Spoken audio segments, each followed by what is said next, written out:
તો નાનાથી લઈ અને મોટા સુધી બધાને ભાવે તેવા પાણીપુરી ફ્લેવરના આ મમરા ઘરે એકવાર જરૂરથી ટ્રાય કરવા છે. હેલો ફ્રેન્ડ્સ, કેમ છો બધા? સ્વાગત છે તમારા બધાનું મારી ચેનલ કુક વિથ મોનિકા મશરૂમમાં. તો આજે આપણે ઘરમાં રહેલા થોડા એવા ઇન્ગ્રીડિયન્ટમાંથી આટલા ટેસ્ટી અને ચટપટા એવા મમરાની રેસીપી જોઈએ. તો ચલો શરૂ કરીએ. આ મમરાને આપણે સ્પેશિયલી પાણીપુરીનો ટચ આપેલો છે, જેના માટે આપણે પાણીપુરીનું પાણી જેમ ફુદીના અને કોથમીર મરચાંથી બનાવતા હોય તેવી જ રીતની એક પેસ્ટ બનાવીશું. જેના માટે મેં અહીંયા 100 ગ્રામ જેટલો ફુદીનો લીધેલો છે, જેને દાંડલી કાપી અને સારી રીતે ધોઈને પાનને મેં સૂકવી લીધેલા. હવે આ પાનનો ઉપયોગ આપણે ડાયરેક્ટલી ક્રશ કરીને કરશું તો મમરા થોડા સમયમાં જ હવાઈ જશે. એટલે આપણે સૌથી પહેલાં આમાં ફુદીનાને સારો એવો ડ્રાય કરી લેવાનો છે. 3 થી 4 મિનિટ જેવો ટાઈમ થશે જ્યારે આપણો ફુદીનો સરસ રીતના તેલમાં તળાઈ અને ક્રિસ્પી થઈ જશે. એકદમ સરસ ખખડવાનો અવાજ આવી જાય ત્યાં સુધીમાં આપણો ફુદીનો રેડી છે. હવે સેમ એ જ રીતે આપણે 100 ગ્રામ જેટલી કોથમીર લઈશું, જેના પણ ડાળખાને દૂર કરી સરસ રીતે ધોઈ સૂકવેલી કોથમીરને આવી રીતે ફ્રાય કરી લઈએ. તો હવે અહીંયા જેટલો ફુદીનો હતો તેના કરતાં અડધી મેં કોથમીર લીધેલી છે, જેને મેં આવી રીતના ધોઈ સૂકવી અને તેલમાં ફ્રાય કરી લીધેલી. કોથમીરને ફ્રાય થતાં બિલકુલ વધારે સમય નહીં લાગે. ત્યારબાદ તે જ કોથમીરમાં સાથે 15થી 20 પાન મેં લીમડાના એડ કરી દીધેલા, જે સારી રીતના સરસથી ફ્રાય થઈ ગયા છે. તો તેને પણ સેમ પ્લેટમાં કાઢી લઈએ. ત્યારબાદ 3 રેગ્યુલર સાઇઝના મરચાં લીધેલા છે, જેનો બી અને નસોનો ભાગ મેં કાઢી લીધેલો. તેને પણ અહીંયા સાથે ફ્રાય કરી લઈએ. જો તમને આ મમરામાં વધારે તીખાશ પસંદ હોય તો તમે અહીંયા મરચાંની જગ્યાએ ઝીણી જે તીખી મરચી આવે તેનો ઉપયોગ પણ કરી શકો છો. હવે સેમ આ ત્રણેય વસ્તુઓ અહીંયા સારી રીતના ફ્રાય થઈ ગઈ છે, તો 1 થી 2 મિનિટ માટે તેને ઠંડી થવા દઈએ.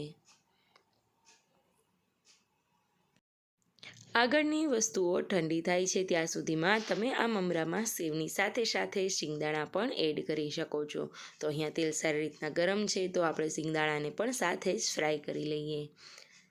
અહીંયા તમે છાલ ઉતારેલા જે દાણા હોય તેને ફ્રાય કરીને પણ એડ કરી શકો છો. હું અત્યારે રેગ્યુલર જે શિંગદાણા આવે છે તેનો ઉપયોગ કરીશ. તો 2 થી 3 મિનિટમાં આપણા શિંગદાણા પણ સારી રીતે ફ્રાય થઈ ગયા છે, તો જેનો ઉપયોગ આપણે આગળ કરીશું. તેને પણ સારી રીતે ઠંડા થવા સાઈડમાં રાખી દઈએ.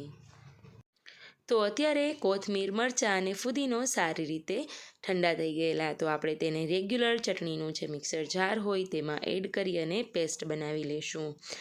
આ પેસ્ટ આપણે રેગ્યુલરલી તમે સ્ટોર કરશો તો આઈસ ક્યુબના ફોર્મમાં પણ 6 થી 8 મહિના માટે આવીને આવી જ રહેશે. તો બસ રેગ્યુલર મમરાને ચટપટા અને અલગ પાણીપુરી ફ્લેવરના મમરા બનાવતી આપણી પેસ્ટ અહીંયા તૈયાર છે. અત્યારે તડકા ખૂબ જ સરસ આવે છે, તો મમરાને તમે તડકામાં 1 થી 2 કલાક રાખશો તો પણ તેનું મોઇશ્ચર ઉડી જશે. આપણે અત્યારે કોઈ પણ એક રેગ્યુલર પેનમાં મમરાને 2 થી 3 મિનિટ માટે ક્રિસ્પી થાય ત્યાં સુધી શેકી લઈશું. અહીંયા તેલ ઉમેરવાની બિલકુલ જરૂર નથી, તેને ડ્રાય રોસ્ટ કરીશું. તો અત્યારે આપણા મમરા સરસ રીતે ડ્રાય રોસ્ટ થઈ ગયા છે. આ પાણીપુરી ફ્લેવરના મમરાનો ચટપટો એવો ઉપરથી છાંટાઈ તે મસાલો બનાવીશું. જેના માટે એક મિક્સિંગ બાઉલમાં 1 ચમચી હળદર પાવડર, 1 ચમચી શેકેલા જીરા અને મરીનો પાવડર, અડધી ચમચી જેટલો ચાટ મસાલો, અડધી ચમચી જેટલું મીઠું અને 5 ચમચી જેટલો સંચર પાવડર લઈ સારી રીતે આ બધી વસ્તુને મિક્સ કરી દઈશું. અહીંયા તીખાશમાં આપણે મરચાં વાપરેલા છે, એટલે ઉપરથી ચટણી પાવડરની બિલકુલ જરૂર નથી. પાણીપુરી ફ્લેવરની જે આગળ પેસ્ટ તૈયાર હતી તે કાચી છે. તેને તમે ડાયરેક્ટલી મમરામાં ઉમેરશો તો લાંબા સમય સુધી મમરાને સ્ટોર નહીં કરી શકાય. તો તેના માટે અહીંયા 1 મોટા ચમચા જેટલું તેલ ગરમ કરીશું. તેલ સારી રીતના ગરમ થાય ત્યારબાદ આ પેસ્ટ તેમાં એડ કરી અને સરસ રીતે તેને પકાવી લેવાની છે. આવી રીતના કરેલી પેસ્ટ જો મમરામાં ઉમેરશો તો લાંબા સમય સુધી મમરા કડક ને કડક જ રહેશે. હવે અહીંયા 1 થી 2 મિનિટમાં સરસ બબલ આવવા લાગ્યા છે અને પેસ્ટ આપણી સરસ કૂક થઈ ગઈ છે. તો આગળ ડ્રાય રોસ્ટ કરેલા મમરામાં 3 મોટી ચમચી જેટલી પેસ્ટ ઉમેરી દઈએ. મમરા જોઈએ તો મેં અહીંયા અડધી કોથળી જેટલા લીધેલા છે અને આમ જોઈએ તો 200 ગ્રામ જેટલા. આગળ બનાવેલો હળદર પાવડરવાળો ડ્રાય મસાલો છે તેને પણ આમાં એડ કરી દઈએ.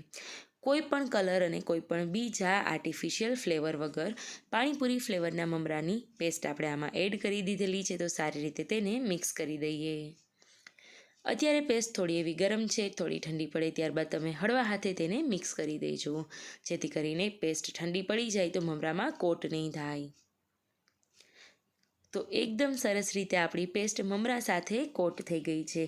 તો ચલો આપણે તેના ફ્લેવર વધારવા માટે એક બીજી પ્રોસેસ કરીએ. જેના માટે મેં અહીંયા આગળ તળેલા જે શિંગદાણા હતા તેને એડ કરી દીધેલા. સેમ જો આમાં તમારે ઘરની બનાવેલી સેવ એડ કરવી હોય તો એ પણ એક મોટો બાઉલ એડ કરી શકાય. સેવની લિંક પણ હું તમને ડિસ્ક્રિપ્શન બોક્સમાં આપી દઈશ, તો એ પણ જરૂરથી જોજો. તો બસ આ ફ્લેવરફુલ મમરાને હલાવીને એરટાઇટ કન્ટેનરમાં તમે 15થી 20 દિવસ સુધી આવાને આવા જ સ્ટોર કરી શકો છો. એન્ડ બિલીવ મી ફ્રેન્ડ્સ, આનો ટેસ્ટ ખૂબ જ સારો આવે છે. આશા છે તમને મારી આ રેસિપીનો વિડીયો સારો લાગ્યો હશે, તો બીજા સાથે શેર કરજો. બાળકોના લંચ બોક્સમાં અને સાંજે નાની નાની ભૂખ માટે ઉનાળામાં જરૂરથી ટ્રાય કરજો. Thank you so much. Keep watching, keep sharing. Have a good day.